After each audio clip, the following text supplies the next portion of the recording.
I see you have comparable pension funds up here. This is a fun slide, actually. Because, you know, the CPP likes to boast that they're the only ones, you know, look at how great we are, look at the great returns we've had, everything that we've been able to do. But the reality is there's other pension funds out there that are able to compete and do similar things.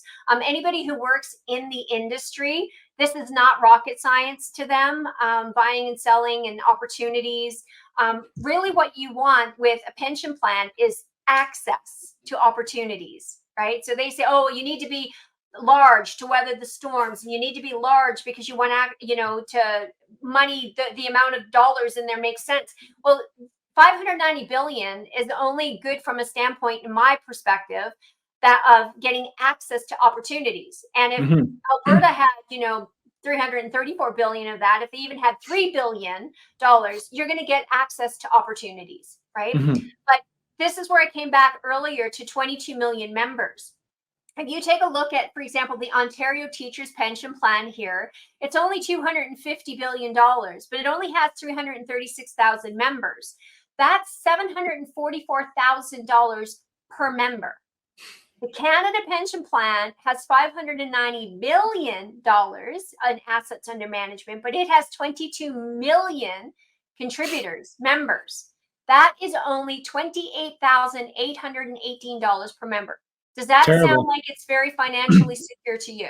Now, combine that with the fact that come 2026, those expenditures are going to exceed the contributions, and they're going to be dipping into that $590 billion.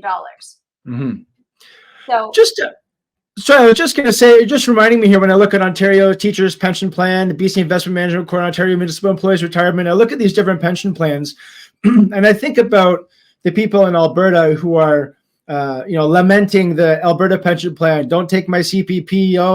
Danielle Smith wants it to line her own pockets, or whatever they're saying. And I think of the Alberta Labor Union, or the Alberta unions generally, and how they're also kind of obviously in cahoots with the NDP, and so they're anti-Alberta pension plan. But what they're not saying is they also have themselves a pretty great pension plan that your average Albertan doesn't have. So they can afford to talk trash about the APP because they're not necessarily the ones who need it. Well, that's a really good point, because 96% of government employees will receive a public pension plan. And so, yes, this is very much a greater concern for the private sector than it is for the public employees. But I don't understand why anybody would reject the Alberta pension plan. It just doesn't make any sense to do so.